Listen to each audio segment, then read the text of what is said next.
मतलब पहले था, अगर हम बात करें defects in I, defects in आई, तो इसमें कितने मैंने डिफेक्ट्स टोटल पढ़े थे? टोटल 4 पढ़े थे। सबसे पहले क्या है? मायोपिया, जिसे हम हिंदी में क्या बोलते हैं? निकट दृष्टि दोष।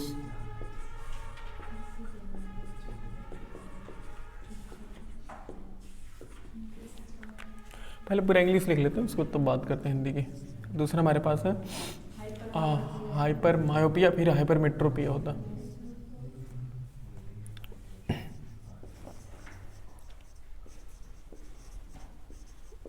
हाइपर मायोपिया, और थर्ड होता है हमारे पास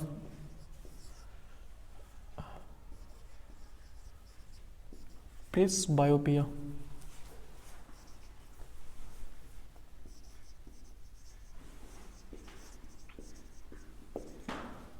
और फोर्थ हमारे पास होता है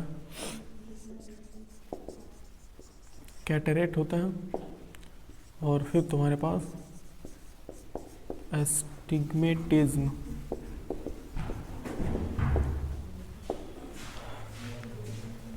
इसको हम क्या बोलते हैं हिंदी में? हिंदी में बोलते हैं दूरदृष्टि दोष।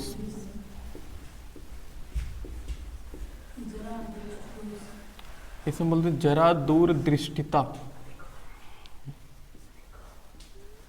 जरा दूर दृष्टिता,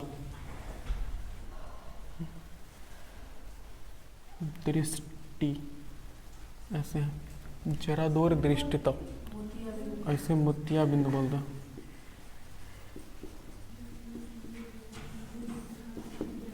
और इसको सेम वही चीज बोलते हैं जो ये बोलते हैं एस्टिग्मेटिज्म है। नहीं, मतलब ये जो इंग्लिश है ना, इसी को हिंदी में बोलते हैं एस्टिग्मेटिज्म। तो हमने दोनों पढ़ लिए थे ना, ये वाले, ये दोनों हमने पढ़ लिए थे। बाकी आज हम पढ़ने वाले थर्ड वाला,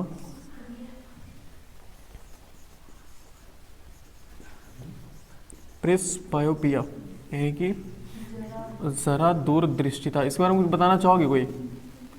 दूरदृष्टिता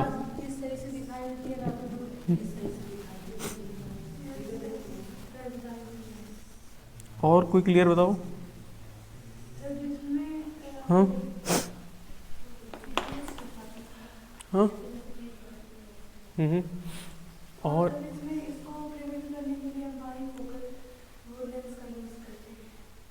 हाँ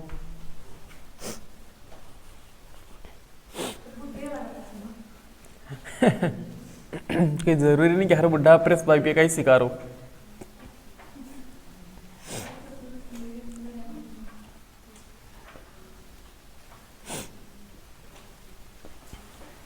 देखो, increasing the age of person, increasing the age of person, पहले समझा लेते हैं क्या। देखो, जैसे जैसे मानो कि मतलब जैसे जैसे हम लोग की उम्र बढ़ती जाती है, हम लोग की नहीं, मतलब अगर हम 35 प्लस जाते हैं, यानी कि लगभग 40 या उसके आगे से होना शुरू हो जाता है।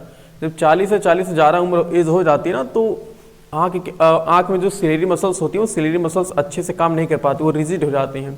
जो आई लेंस होता है वो भी अच्छे से फ्लेक्सिबल नहीं होता, उतना जितना फ्लेक्सिबल पहले था उतना फ्लेक्सिबल नहीं हो पाता। तो इसी वजह से ना तो ज़्यादा पास और ना तो ज़्यादा दूर की चीज़ों को देख पाता है, एक मिड रेंज की डिस्टेंस को देख पाता है। उसके बाद ना तो ज़्यादा पास की, अब ज़्यादा पास होने के लिए सिलेरी मसल्स को क्या करना पड़ेगा? कॉन्ट्रैक्ट करना पड़ेगा। और ज़्यादा दूर होने के लिए क्या करना पड़ेगा? उसे एक्सपेंड करना पड़ेगा। तो दोनों चीज़, या तो अब जो उसमें सिलेरी मसल्स हैं, जब हमारी एज बढ़ जाती है, तो मतलब 40 प्लस जब एज हो जाती है ना, तो उसके बाद सिलेरी मसल्स ज़्यादा मतलब रिजिड हो जाते हैं, उनकी फ्लेक्सिबिलिटी खत्म हो जाती है धीरे धीरे। खत्म होने का मतलब ये ऐसा नहीं कि पूरा टोटली खत्म हो जाती है, हाँ, लेकिन पहले के कंपेरिजन में फ्लेक्सिबिलिटी कुछ लो हो जाती है।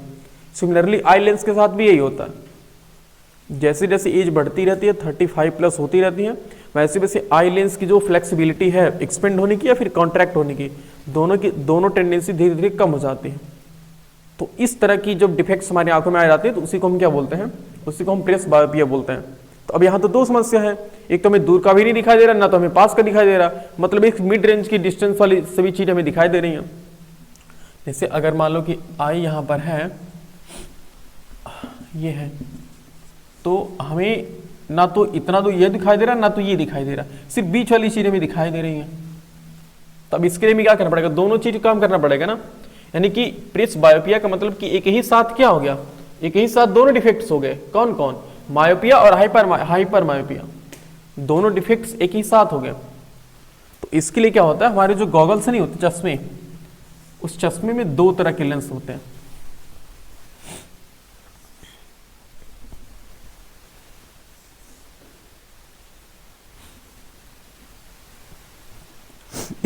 इसको कई तरह से डिजाइन किया जाता है।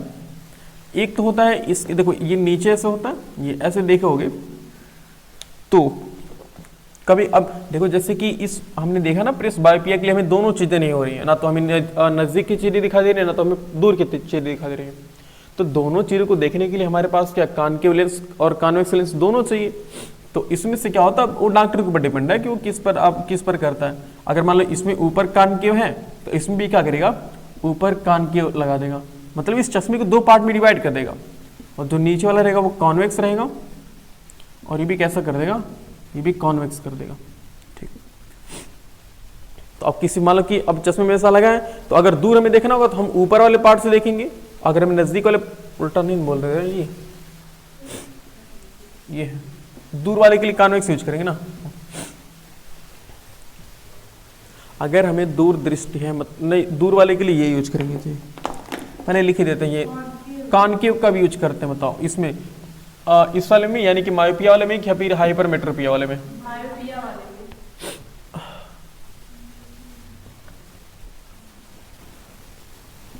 में। यह अवतल और अवतल नहीं जी, लिखे तो है कॉनकेव, मतलब यह शॉर्ट डिस्टेंस के लिए।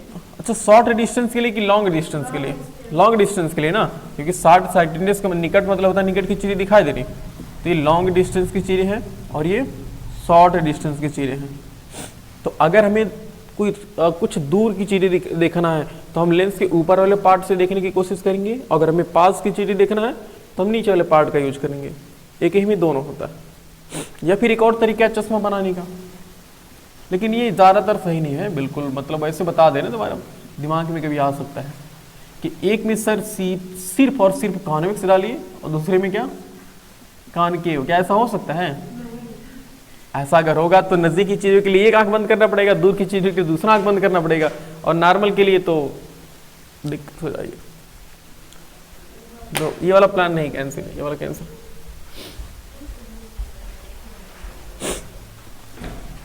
तो इसमें देखो दोनों की फोकल लेंथ अलग अलग होती है ना, दोनों की फोकल लेंथ अलग अलग होने की वजह से हम कौन सा लेंस बोलते हैं, बाई फोकल लेंथ बोलते हैं। समझ गए ना? तो increasing the age of person, the flexibility of eye, the flexibility of ciliary muscles, the flexibility of ciliary muscles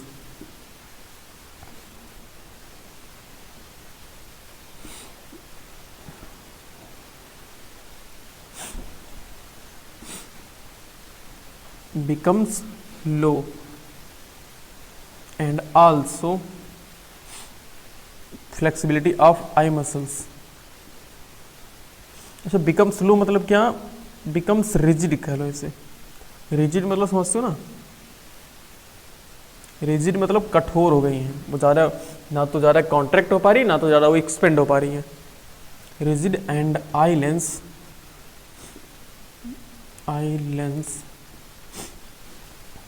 or eye lens become and the flexibility of eye lens and the flexibility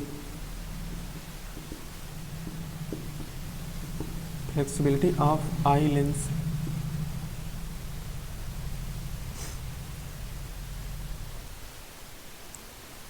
becomes low।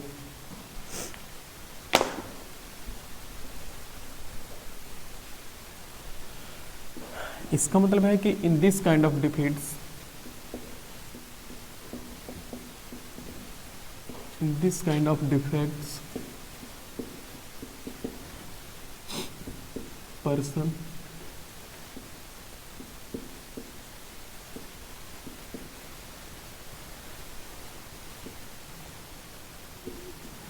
neither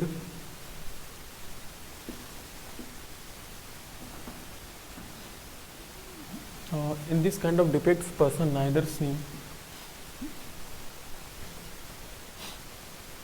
neither clearly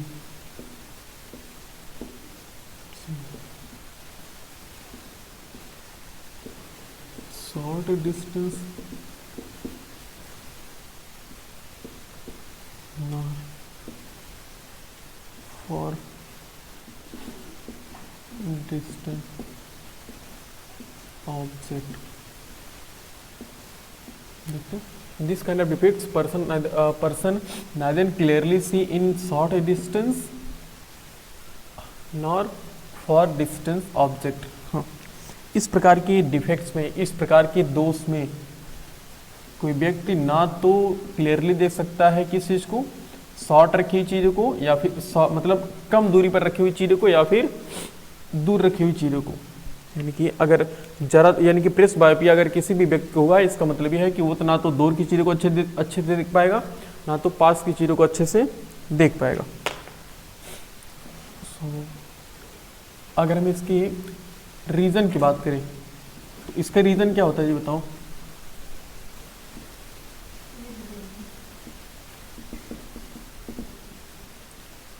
इसका reason क्या? इसका कोई simple reason बस एक ही है कि अगर हम जैसे जैसे एज बढ़ेगी वैसा होगा, यानी कि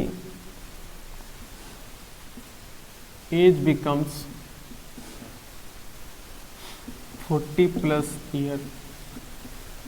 मतलब इसका रीज़न है कि अगर आप 40+ हो जा रहे हैं तो धीरे धीरे ये चीज़ें आ सकती हैं, और कई फैक्टर्स पर डिपेंड करता है, ज़रूरी नहीं कि एज पर ही हो। कई होता है कि एज बढ़ने के बावजूद भी हमारी आंखें बिल्कुल अच्छे से काम करती हैं, तो वो डिपेंड करता है कि हेल्दी खाने पर डिपेंड करता है कि पहले से आपने किस तरह से खाना खाते हैं, किस तरह से नहीं खाते हैं, वो सब चीज़ें डिपेंड करती हैं।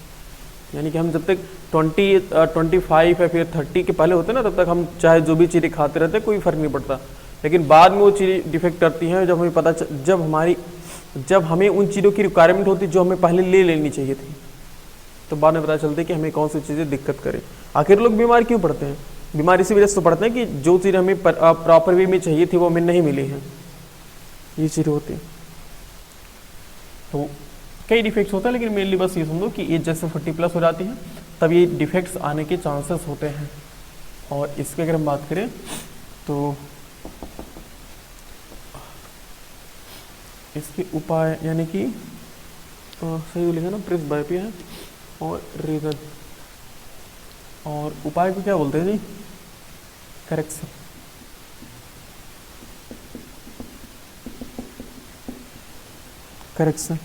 करेक्शन के लिए क्या करते हैं? In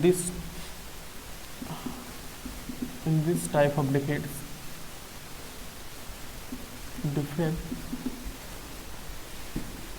doctor suggest bifocal length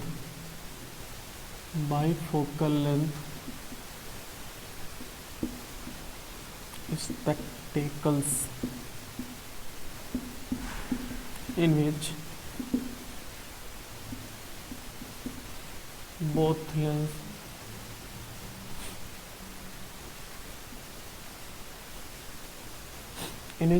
lens यानी कि concave and convex are used. देखो मतलब in this type of defects इस तरह के दोष में डॉक्टर क्या सजेस्ट करता है? डॉक्टर सजेस्ट करता है बाइफोकल लेंथ के चश्मे का, ओके, जिसमें क्या होता है दोनों लेंस लगे होते हैं, यानी कि कॉनकेव लेंस और कॉन्वेक्स लेंस यूज किए जाते हैं, और वो लेंस ऐसे होता है।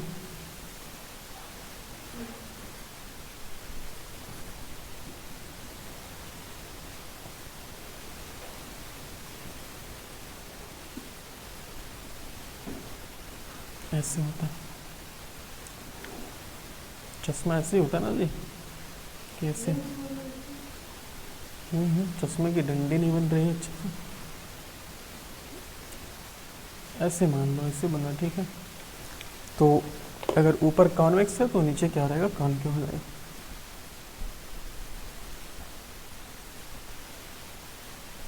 ऊपर कॉनकेव लगाते हैं तो यहाँ भी क्या होगा, कॉनकेव लगा रहेगा।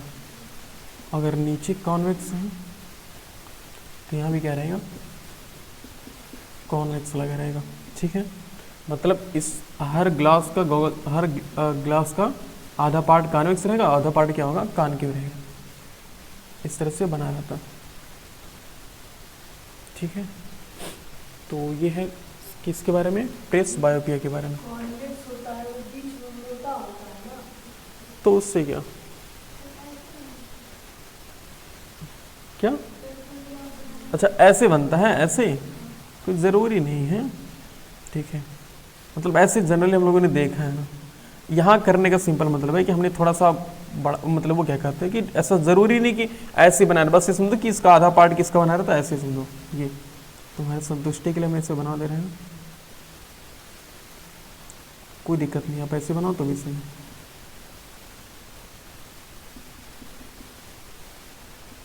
नोट कर लो।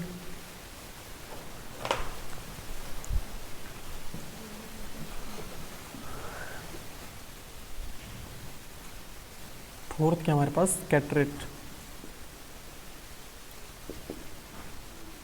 ये तो जानते हो मोतियाबिंद क्या होता है।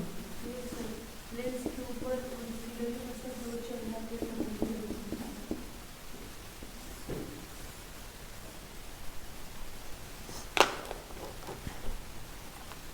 तो इसको मतलब सिलेरी मसल्स को हटा दिया जाए तो हो जाएगा सही ना। नो सर, ऐसा कुछ नहीं है। देखो कैटरेट क्या होता है, कैटरेट भी सेम ऐसे चीज जैसे इसके पहले प्रेस बायोपिया था ना, जो वो 35 40 प्लस की एज में अगर हम चले जाते हैं तो क्या होता है, फ्लेक्सिबिलिटी, सिलेरी मसल्स और लेंस दोनों की फ्लेक्सिबिलिटी घट जाती है। तो उसी से रिलेटेड है ये जो कैटरेट। कैटरेट में ये होता है कि जो आई लेंस होता है ना, वो आई लेंस क्लाउडी हो जाता है। क्लाउडी मतलब दुधिया कलर हो जाता है, ब्लर टाइप हो जाता है। ये ऐसा नहीं, देखो जैसे कि अगर, अच्छा एक बार बताओ, मैटर कितनी स्टेट में पाया जाता है नॉर्मली, 3 स्टेट में ना, सॉलिड, लिक्विड, गैस, प्लाज्मा और बीसी को छोड़ो भी। तो जो अगर हम बात करें ग्लास, तो मुझे बताओ कि ग्लास किस में आता है, ग्लास सॉलिड में भी आता है और ग्लास लिक्विड में भी आता है। सुनो भाई, लिक्विड माने का मतलब ना कि ये लिक्विड होता है। इसको ऐसे एग्जांपल समझो, अभी देखो जो नई नई बस होती है ना, उसकी जो खिड़की होती है वो क्या होती है, बिल्कुल ट्रांसपेरेंट होती है ना, एकदम क्लियरली आर पार दिखाई देती है।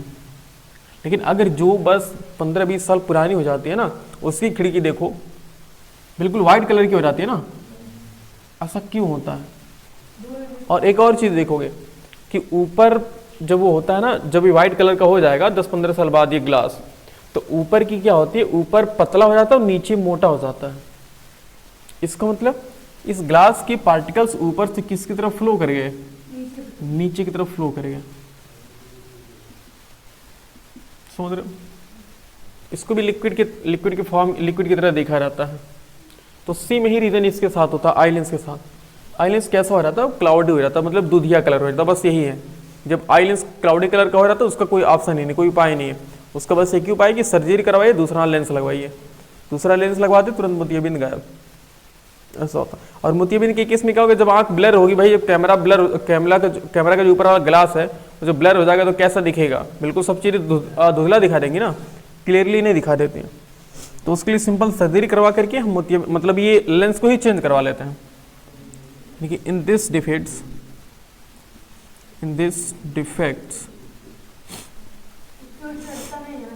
नहीं, द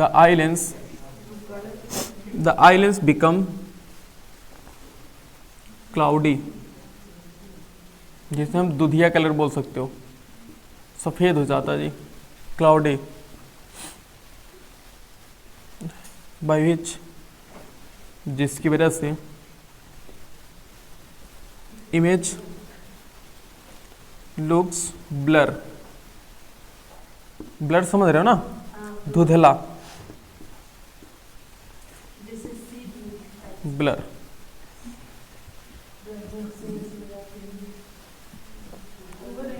मीन्स ब्लर का मतलब क्या है? मीन्स इमेज ऑफ ऑब्जेक्ट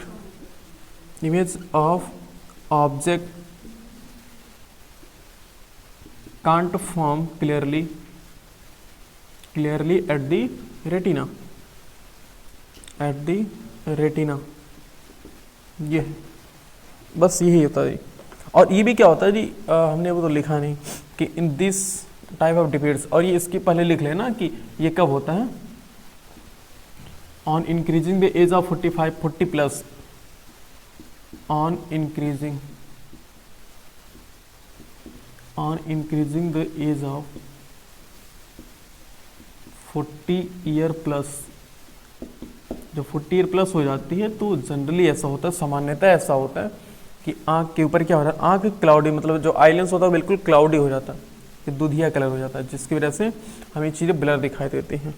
ठीक है, तो ये भी किसका मतलब किसकी वजह से होता है, एज की वजह से होता है। ऐसा नहीं छोटे बच्चों में दूधिया नहीं हो, मतलब छोटे बच्चों में मोतियाबिंद या फिर कैटरेक्ट नहीं हो सकता, मतलब ऐसा ज़रूरी नहीं कि पॉसिबिलिटी तो सब कुछ है, छोटे बच्चों को भी कैंसर हो जा रहा है, तो ऐसा नहीं। बस जनरली फिर सामान्यतः कह सकते हो कि 40 ईयर प्लस में ऐसा देखा जाता है ज़्यादातर। तो इसके रीजंस क्या हैं, इसके कुछ रीजंस बस यही समझो कि एज है। आप अपना एज मत बढ़ाइए, मोतियाबिंद नहीं आएगा।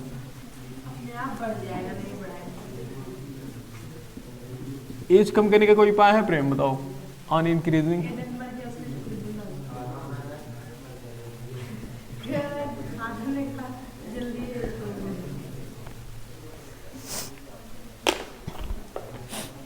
टाइम ट्रेवल करके पीछे चले जाओ, है ना।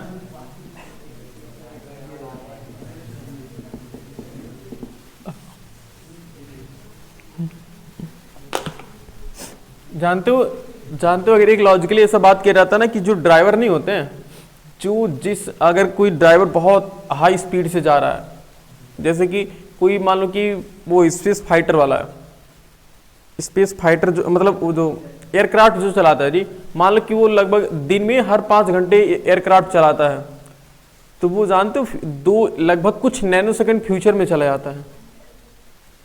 मतलब ऐसा माना जाता है जैसे 1 सेकंड में, पता ना ये 1 सेकंड इतना है, ये ऐसा लॉजिकली ऐसा माना जाता है। लॉजिकली मतलब ऐसा प्रैक्टिकली देखा गया है, इतना सेकंड होता है, मान लो 1 सेकंड है ये, ठीक है ना। तो जो ड्राइवर रहेगा ना, वो ड्राइवर इतना आगे बढ़ जाता है, 1.0001 सेकेंड इतना आगे बढ़ जाता है, समझ रहे हो। तो मैं समझाने के लिए बस ऐसे दिखा रहे कि हाँ देखो, बढ़ जाता है कि बस फर्क ये पड़े उससे कोई बात नहीं है, लेकिन आगे बढ़ जाता है, वो थोड़ा सा फ्यूचर में चला जाता है।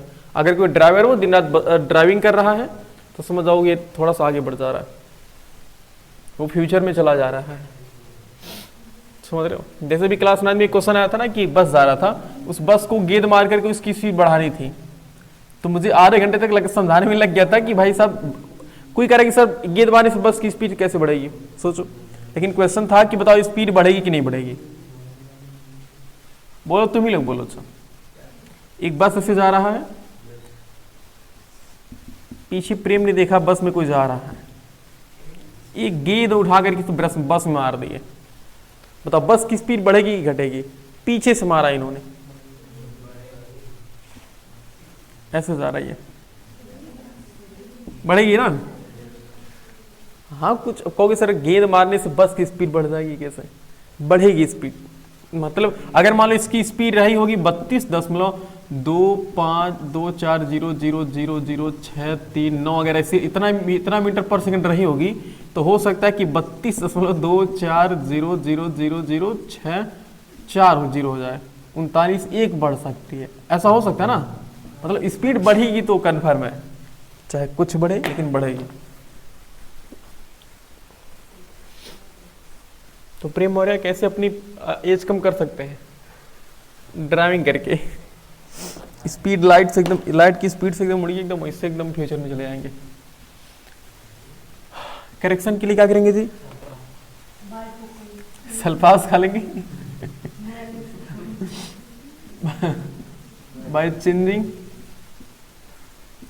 by changing the eye lens by changing the eye lens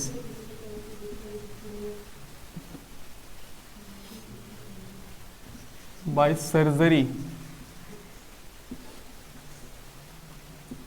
सही है, हम सर्जरी करवा करके आई लेंस को ही क्या कर लेते हैं, चेंज कर लेते हैं। उसका कोई उपाय नहीं है, इसके क्लाउडी को हम सही नहीं कर सकते, ठीक है। और एक होता है स्टिग्मेटिज्म, देखो ये भी होता है जी, स्टिग्मेटिज्म। ये थोड़ा मजेदार होता है, ये तुम खुद प्रैक्टिकल कर सकते हो, शायद बहुत लोगों में होता है, लेकिन इसका कोई खास इफेक्ट नहीं पड़ता है। जैसे मान लो ये कोई बंदा है,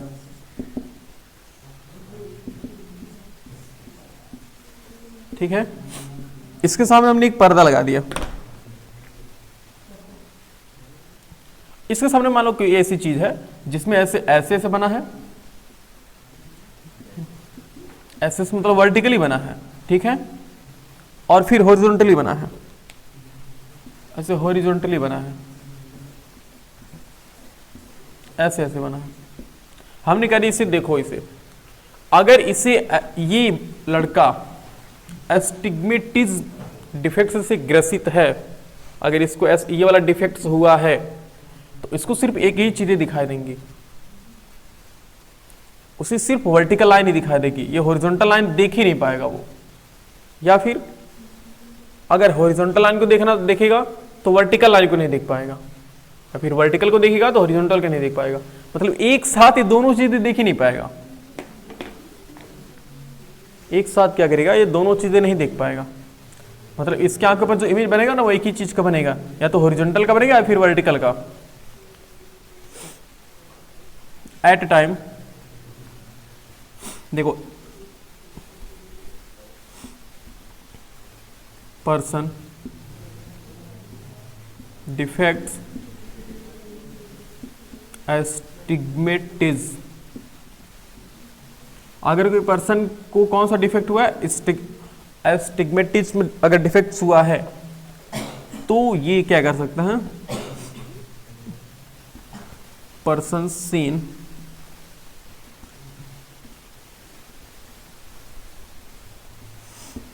हॉरिजॉन्टल लाइन, हॉरिजॉन्टल लाइन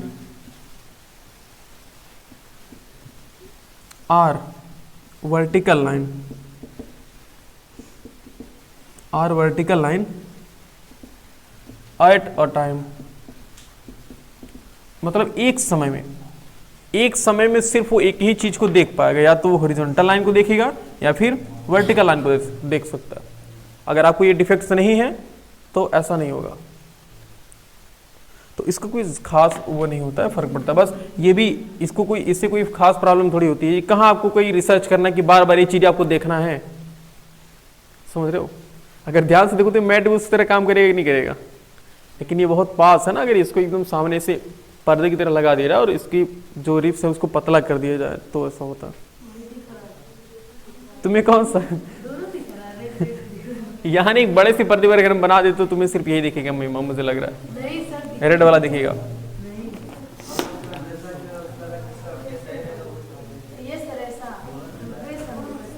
हाँ ऐसे, मतलब ऐसे ही तो वही है ये कहना कि वो एक बार में सिर्फ एक ही चीज देख पाता है। वो नॉर्मली जा रहा उतना इफेक्ट नहीं करता, उतना प्रभावशाली नहीं होता है। अगर ये है भी या नहीं भी तो भी कोई दिक्कत नहीं होता। हाँ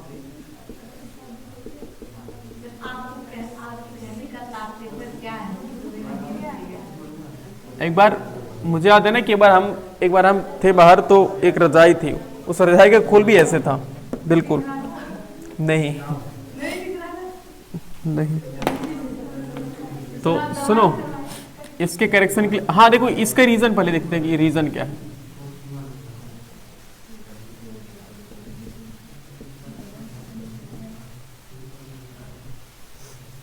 देखो अच्छा इसमें बताओ कि अगर हम इसको देखना चाहेंगे तो कौन सेल काम करेंगी, रॉड सेल काम करेगी या फिर कौन सेल काम करेगी, मुझे बताओ। हम इसको दिन में देख रहे हैं तो कौन से सेल काम करेगी। हाँ क्या हुआ, ये वाला कलरफुल है, ऐसे मान लो कि एक ही सिंगल कलर का। ये मान लो कि दोनों ब्लैक ही कलर के हैं, कौन से?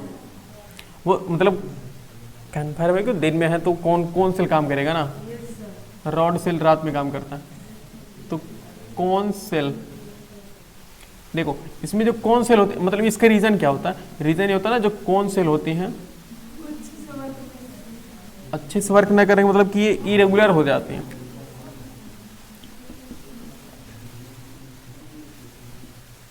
इरेगुलर शेप की हो जाती है। इरेगुलर शेप का मतलब ना कि कोई कौन सेल छोटा होगा कोई बड़ा होगा, कोई छोटा होगा कोई बड़ा होगा, ऐसा हो जाता है। अगर कौन सेल छोटा बड़ा हो जाता है ना तो हमें चीज़ें, देखो हम ये बनाए ना इसका मतलब यही नहीं कि आपको कोई भी चीज़ अगर है वर्टिकल में है हॉरिजॉन्टल में दोनों एक ही साथ है तो आप दोनों एक ही साथ नहीं देख पाएंगे, ऐसा होता है। तो इसमें मतलब इरेगुलर शेप हो जाता है, जो कौन सेल होता है वो उसका शेप इरेगुलर हो जाता है, मतलब छोटा बड़ा हो जाता है, जिसकी वजह से ये डिफेक्ट्स हमें महसूस होता है। और इसकी करेक्शन के लिए क्या है,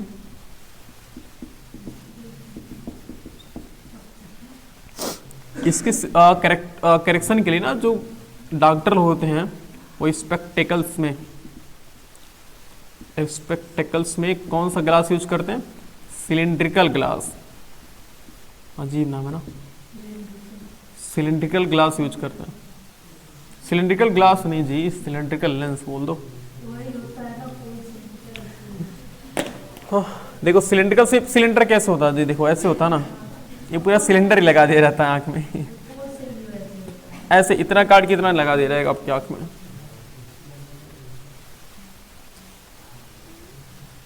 ऐसे होता है, मतलब इस सिलिंड्रिकल शेप का होता है। सिलिंड्रिकल शेप मतलब बिल्कुल इससे सीधा सीधा होगा जी और गोल सा होगा, ठीक ऐसा लगता है, तो सिलिंड्रिकल शेप का होगा गोल।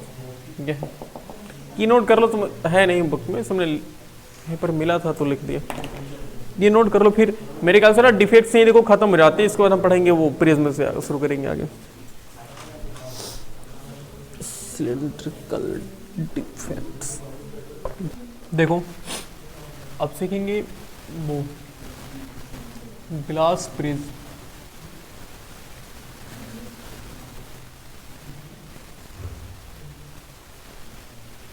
इसे हिंदी में भी प्रिज्म ही बोलते हैं।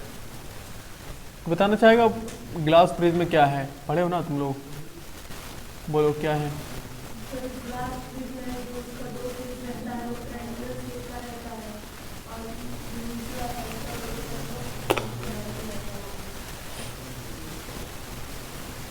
मतलब ये तो कंफर्म है ना कि ग्लास प्रिज्म क्या है, एक ट्रांसपेरेंट ऑब्जेक्ट है ना, और बातें बंद कर लो, और ट्रांसपेरेंट ऑब्जेक्ट जिसके पास क्या होता है, जिसके पास दो ट्रायंगुलर फेस होता है, मतलब टोटल कितने फेस होते हैं, टोटल 5 फेस होते हैं, टोटल 5 फेस होते हैं, जिनमें से 2 ट्रायंगुलर शेप के और 2 ट्रायंगुलर फेस, ट्रायंगुलर फेस, और 3 क्या होते हैं, रेक्टेंगुलर फेस, रेक्टेंगुलर फेस।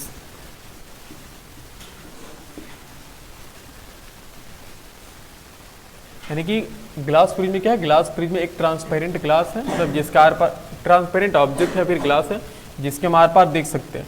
उसमें टोटल कितने फेस होते हैं, इसमें टोटल 5 फेस होते हैं, 5 फेसेस होते हैं। इसमें 2 क्या होता है, ट्रायंगुलर फेस होता है और 3 रेक्टेंगुलर फेस होते हैं। 2 ट्रायंगल के शेप के होंगे और 3 रेक्टेंगल के शेप के होंगे। ऐसा देखोगे, देखो इसको इमेज बनाते हैं कुछ,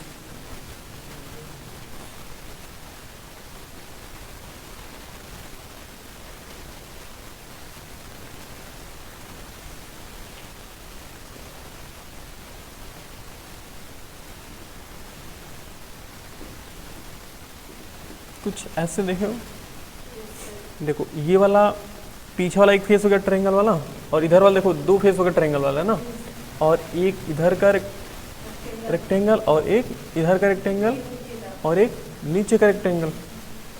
तो टोटल कितना रेक्टेंगल हुआ, 3 रेक्टेंगल, और कितने ट्रायंगल हो गए, 2 ट्रायंगल हो गए। यानी कि अगर देखो ये जो रेड रेड वाला है ना वो ट्रायंगुलर फेस होंगे, क्या? आपके पास था ना? हाँ नहीं है इसमें। ये दोनों कौन से फेस हैं? ये ट्रायंगुलर फेस है दोनों, यानी कि नेमी कर लेते हैं ए बी सी और डी ई एफ। तो यानी कि दो ट्रायंगुलर फेस क्या हैं?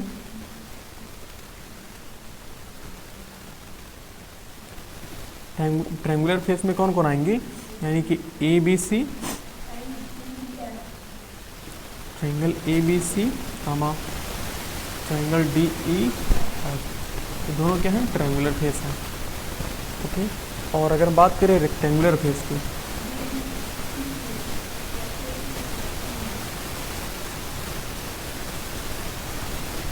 रेक्टेंगुलर फेस में क्या क्या आएंगे? तीन चीज़ आएंगे ना, देखो A E D B, A E D B एक आ गया। दूसरा नीचे वाला क्या है? A E F C, A E F C. और एक कौन बचा है नीचे वाला, जो है C F D B, C F D B, C F D B. ये हैं तीन और रेक्टेंगुलर फेस हैं, और दो कैसे हैं? ट्रायंगुलर फेसेस हैं। ओके, और इसमें टोटल कितने वर्टेक्स होंगे बता दो ये तो जरा। टोटल कितने? 5 है 6, 5 वर्टेक्स है कि 6 वर्टेक्स? देखो 1 2 3 4 5 6, टोटल कितने वर्टेक्स हैं? 6 वर्टेक्स हैं, 6 वर्टेक्स। ये यानी कि हमारा जो ये प्रिज्म है वो दो ट्रायंगुलर फेस में और 3 रेक्टेंगुलर फेस में डिवाइडेड है, और तीनों को मिला करके क्या बनाया गया है? एक प्रिज्म बनाया गया है। मतलब इस शेप का कोई रहता है उसी को हम प्रिज्म बोलते हैं। ओके, अब अगर देखो हमने इसे सिंपल ट्रायंगल बना दिया, ये तो ऐसे मतलब हॉरिजॉन्टल है ना, एक वर्टिकल बनाते हैं। वर्टिकल देखो कुछ ऐसे बनेगा,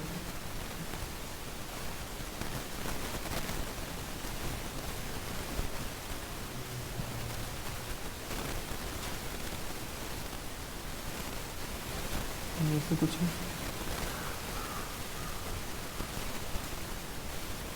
देखो कुछ कुछ लग रहा है। देखो ये वाला फेस सबसे ऊपर वाला, टॉप पोजीशन वाला, ठीक है ना, और ये क्या है? एकदम बॉटम वाला, ये भी बॉटम वाला है। ये इधर का ट्रायंगुलर है और ये उधर का ट्रायंगल है, मतलब ये कुछ ऐसे बनेगा। देखो ये वाला ऊपर वाला पार्ट है, ठीक है। सेम चीज़ अगर इसको हम यहाँ कॉपी करें तो यहाँ हम ऊपर वाले को बोल सकते हैं ए बी सी, और ये है उसके बाद बी के बाद ए डी है, और ये क्या है? ई है, और बीच में क्या है? नहीं, ये एफ है, और ये ई है। ओके, देखो यही सेम चीज़ें वहाँ पर बनाई गई हैं। ओके, अब यहाँ पर देखते हैं ना कि अगर हम किसी भी लाइट को इससे इस पर अगर हम इंसिडेंट करवाते हैं, देखते हैं कि क्या होता है। तो उसी को हम क्या बोलते हैं? Dispersion of white light.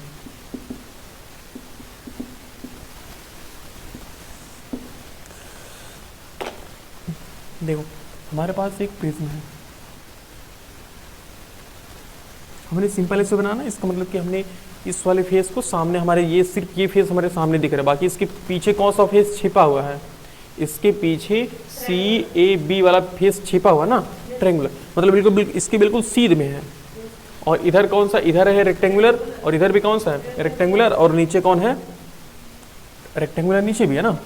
तो ऐसा अज्यूम करो कि इसके सामने क्या है, इसके पीछे पूरा इसका पार्ट है, मतलब ऐसे मान लो कि प्रिज्म है हमारे पास, हमने इसको उठा करके ऐसे सिर्फ ऐसे देख रहे हैं। जब ऐसे देखेंगे तो पीछे वाला पोर्शन क्या हो जाएगा?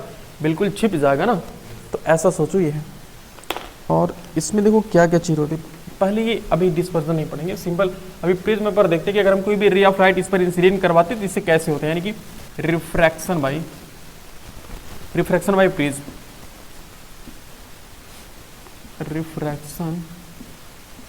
प्रिज्म। देखते हैं कैसे होगा। अगर कोई भी रे ऑफ लाइट ऐसे जा रही है तो वो बिल्कुल ऐसे हो जाते हैं। अच्छा एक बात ये बताओ, यहाँ पर क्या हम बनाएंगे?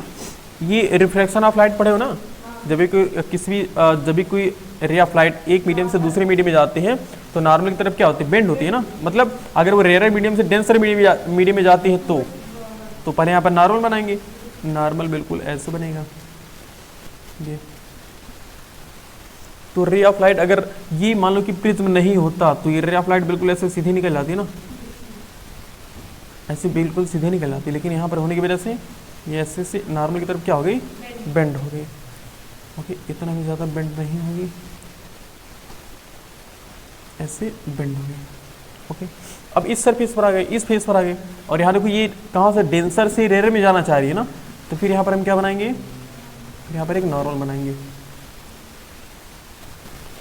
ओके, तो अभी अगर ये मान लो कि ये प्रिज्म ये सामने अगर एयर नहीं रहा होता तो बिल्कुल ऐसे सीधी निकल जाती ना, लेकिन नॉर्मल से क्या हो रहा है कि दूर चली जाएगी ना, ऐसे निकलेगी। ये है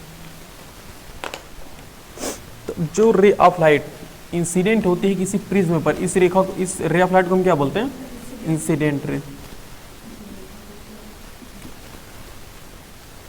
इंसिडेंट रे बोलते हैं। और जो रे ऑफ लाइट इस प्रिज्म के अंदर है उसको हम क्या बोलेंगे, इसको हम रिफ्रैक्टेड रे बोलेंगे ना। ये है रिफ्रैक्टेड रे।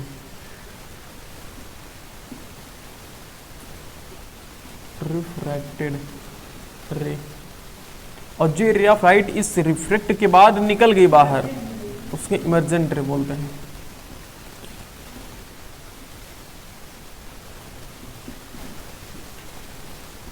ओके, इसको हम रिफ्रैक्टेड रे बोलेंगे, इसको हम इंसिडेंट रे बोलेंगे। ओके, और देखो इस एंगल को हम क्या बोलेंगे, इस एंगल को हम क्या बोलेंगे, एंगल ऑफ इंसिडेंस बोलेंगे ना। और नॉर्मल और रिफ्रैक्टेड रे के बीच एंगल को हम क्या बोलेंगे, एंगल ऑफ रिफ्रैक्शन। तो यहाँ पर जो एंगल आई है इसको हम क्या बोलेंगे, एंगल इंसिडेंट एंगल बोलेंगे ना,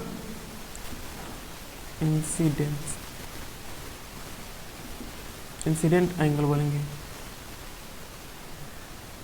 और जो एंगल आ रहा है उसको हम क्या बोलेंगे, रिफ्रैक्टेड रे, रिफ्रैक्टेड एंगल बोलेंगे ना। ओके, और इस एंगल को क्या बोलेंगे, ये जो है देखो। अच्छा, इमर्जेंट एंगल किसे बोलेंगे, नॉर्मल और इमर्जेंट रे के बीच जो एंगल बनता है ना, तो नॉर्मल कौन सा, ये वाला ना। तो नॉर्मल और इमर्जेंट रे के बीच जो एंगल है इसको हम क्या बोलेंगे, इमर्जेंट एंगल, इमर्जेंस एंगल बोलेंगे ना, angle of emergence, angle of emergence, angle of emergence बोलते हैं। और देखो इंसिडेंट रे का डायरेक्शन और इंसिडेंट रे का डायरेक्शन और इमरजेंट रे का डायरेक्शन, दोनों जितना एंगल बनाते उस एंगल को हम क्या बोलते हैं, इसको जो ये एंगल बन रहा है ना जी, इसको हम क्या बोलते हैं, इसको हम बोलते हैं angle of deviation, angle of deviation, जिसको हम डेल्टा से डिनोट करते, डेल बोलते हैं, ठीक है, एंगल ऑफ डेविएशन फिर डेल बोलते हैं। तो समझ गए थे, यह है डेल और मतलब एंगल ऑफ डेविएशन है, यह है angle of emergence, angle of incident ray, angle of refracted रे, incident angle of incidents, angle of refraction, incident ray, refracted रे और इमरजेंट रे, ठीक है। तो इस तरह से रिफ्रैक्शन होता है किसके द्वारा, प्रिज्म के द्वारा, ठीक है। ठीक, क्लास 11th में हम इससे बड़े लेवल पर बात करेंगे हम, वो डिपेंड करता है ना, इस पर भी बात करते हैं, ये जो प्रिज्म के एंगल होते हैं इस पर भी डिपेंड करता है, लेकिन वो शायद सब कुछ चीज़ें निकाल दी गई हैं। तो पहले का जो ये प्रिज्म वाला टॉपिक हुआ करता था बहुत इंटरेस्टिंग, इसमें न्यूमेरिकल आया करता, नोट कर लो, बता दो ये वाला ये दिया हुआ है, तो इस सिर्फ ऐसे जान लो, इसे एंगल ऑफ प्रिज्म बोलते हैं, मतलब प्रिज्म का एंगल बोलते हैं, एंगल ऑफ प्रिज्म।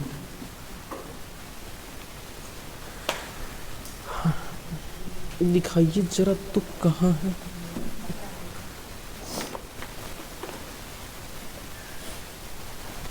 देखो अगला है, अब इसी प्रिज्म की बात करेंगे, dispersion of light.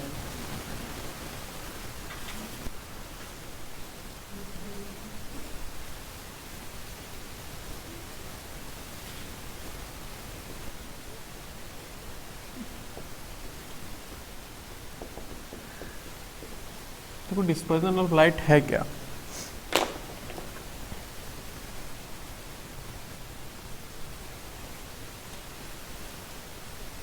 The phenomenon of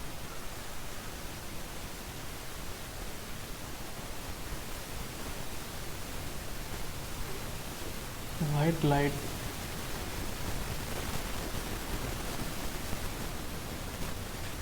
splitting into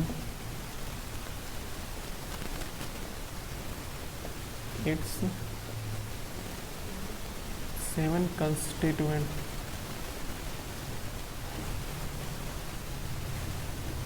color when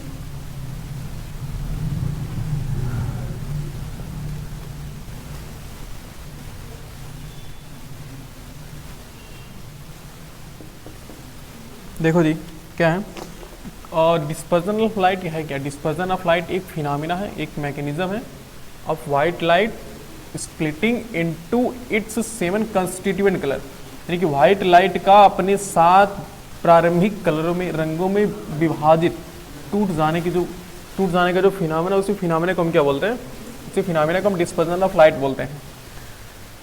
और ये कैसे स्प्लिट होता है, जो वाइट लाइट है वो कैसे 7 कलर में स्प्लिट होता है, व्हेन पासेस थ्रू प्रिज्म, जब वो किसी प्रिज्म से पास करता है। प्रिज्म कहो फिर ग्लास प्रिज्म कहो, बात से ग्लास प्रिज्म। ग्लास प्रिज्म क्यों कह रहे हैं जी, क्योंकि लकड़ी का भी तो प्रिज्म बनाया जा सकता है ना, तो लकड़ी का नहीं होना चाहिए, किसका होना चाहिए, ग्लास प्रिज्म होना चाहिए। अगर किसी ग्लास प्रिज्म से व्हाइट लाइट को रिफ्लेक्ट कराया जाए तो वो क्या करेगा, 7 उसको, उस व्हाइट लाइट को प्रिज्म, उस व्हाइट लाइट को 7 उसकी 7 कंस्टिट्यूएंट कलर में स्प्लिट कर देगा, तोड़ देगा। देखो अब इसका इमेज देखो तुम कैसे बनता है। ये हमारे पास एक प्रिज्म है जिसका हम बार बार करें कि सामने वाला फ्रंट वाला पेज हमें दिख रहा है, ठीक है ना, बाकी अंदर वाला जो ट्रायंगुलर है वो नहीं दिख रहा है। ओके, तो एक रे ऑफ लाइट ऐसे गई, कौन सी कलर है ये, वाइट लाइट। वाइट लाइट कैसे बनाया जाए, मान लो वाइट लाइट चली गई, ठीक है तो कैसे, ब्लैक मान लेते हैं, क्योंकि ब्लैक कोई वाइट कलर नहीं होता है, ठीक है ना, ब्लैक कोई कलर होता है जी, हाँ ब्लैक कोई कलर होता है, क्यों नहीं, ब्लैक कोई कलर नहीं होता, ब्लैक कलर होता है नहीं यार, जो मन वो देखते हो।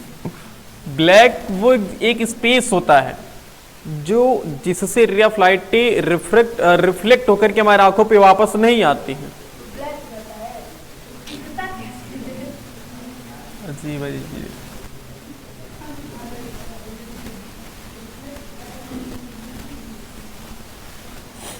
थोड़ा सा और नीचे करेंगे तब अच्छे से बनेगा, नहीं तो बहुत अजीब बनेगा इसका इमेज।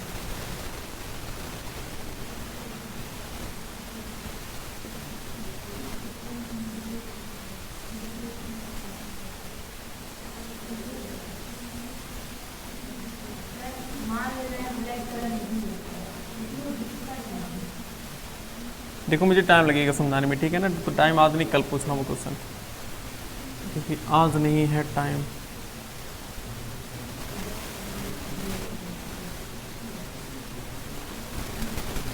मेरे ख्याल से तुम्हें बनाना चाहिए हमारे साथ ही।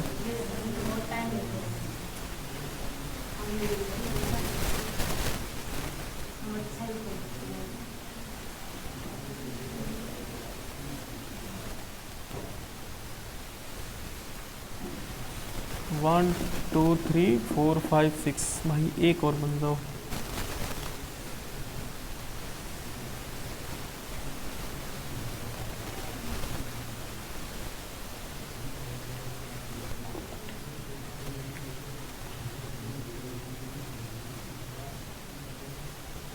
ये कोई स्क्रीन है,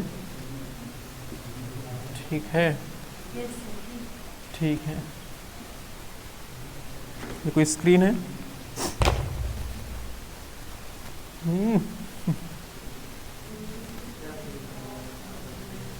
क्या क्या हुआ प्रेम, बताइए क्या आवाज कैसे आई है।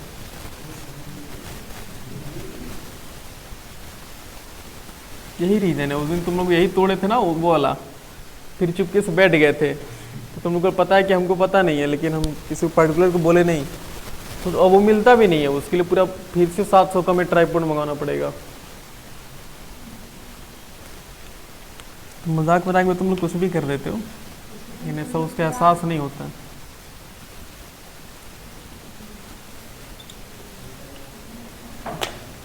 देखो थोड़ा अजीब है जी ये।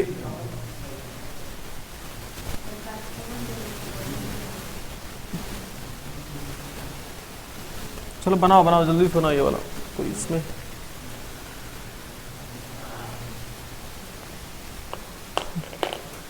सात कलर, हमारे पास 4 ही कलर है, इसमें 7 कलर कैसे बनाया जाए? बस लिख देते हैं किसी भी तरीके से। हो मुझे पहले नहीं पता था महिमा जी, आपने बता दिया, थैंक यू।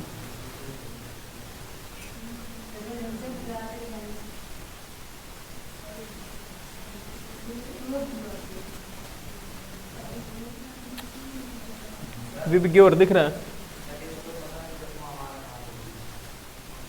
क्यों भाई सनी ऐसा क्यों कर रहे हो?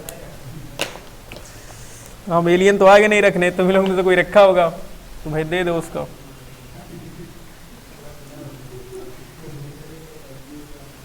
क्या है वाइट लाइट? दे दो भाई, इसे नोट नहीं कर पाएगा। वाइट लाइट है,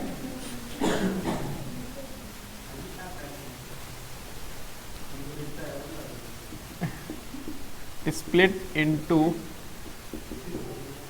its 7 constituent color।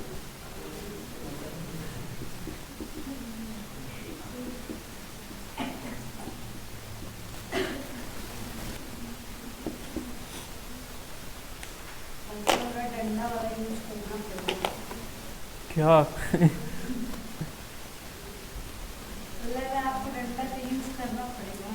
नहीं वो नहीं करना पड़ेगा। देखो इसमें वी मतलब जो है ना, ये फिर मुझे कल बनाना पड़ेगा क्योंकि आज निकल जाएगा टाइम, देख रहे हैं लिखते लिखते। वायलेट, आई मतलब उल्टा लिखते हैं, ऐसे सही रहेगा। आर मतलब क्या है? रेड। ओ मतलब ऑरेंज। ऑरेंज मतलब जानते हो क्या होता है? जी मतलब ग्रीन। बी मतलब ब्लू। आई मतलब इंडिगो। इंडिगो मीन्स क्या होता है? बैगनी। इंडिगो मतलब बैगन होता है जी। हाँ तो वायलेट मतलब क्या होता है? देखो लिख देते हैं जी, वायलेट मतलब बैगनी कलर। आप कहोगे सर व्हाइट बैगन भी आता है, तो जो प्योर वाला बैगन होता है। इंडिगो मतलब जामुनी। ब्लू मतलब नीला। ग्रीन मतलब हरा पीला। ऑरेंज मतलब क्या होता है? नारंगी कलर। ऑरेंज मतलब नारंगी कलर होता है ना जी? हाँ सही लिखा है ना, ऑरेंज मतलब नारंगी। हाँ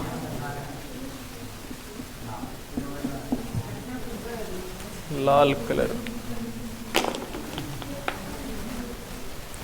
ये ऐसे ही लिखना जैसे लिखा गया है, ठीक है?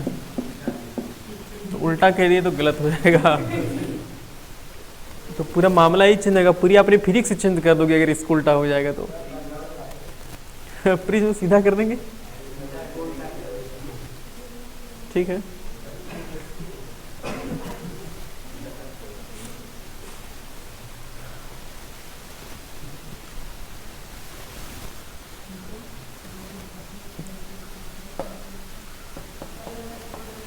मेरे ख्याल से मुझे आज बता देना चाहिए, कल नोट करवा देना चाहिए, लेकिन नोट कर रहे हो तो कर ही लो, कल ही बता देंगे अब।